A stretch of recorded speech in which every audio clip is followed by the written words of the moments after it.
কে আপন কে পর মইরা তো দেখেন একবার।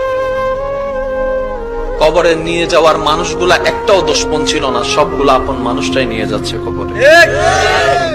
আমি চিৎকার দিয়ে আওয়াজ দিয়ে বললাম, ভাই তোরা তো জানিস আমি কবরে থাকতে পারি না, তোরা তো জানিস আমি অন্ধকারে শুইতে পারি না, তারপরও আমার জন্য কবরটা খুঁড়ে দিলি। খাটের নিচে যখন চোখ দিয়ে তাকালাম, ইমানদার ভাই মনের কান দিয়ে শুনুন, খাটের নিচ দিয়ে যখন চোখ দিয়ে তাকালাম, মনে মনে ভাবলাম হয়তো শত্রুরাই কবরের দিকে নিয়ে যাচ্ছে। যখন নিচে তাকাই দেখলাম চোখ কপালে উঠে গেল, একজনও আমার দুশমন নাই, সব আমার আপন গুলাই আমাকে খাটের মধ্যে নিয়ে কবরের দিকে নিয়ে যাচ্ছে। কে আপন কে আপন প্রশ্ন করতে থাকুন নিজেকে, কে আপন কে আপন। উত্তর আপনি পাবেন না, উত্তর আপনি পাবেন না। এবার কবরের মধ্যে চলে গেল। গভীর মনোযোগ। প্রস্তুত আছেন তো?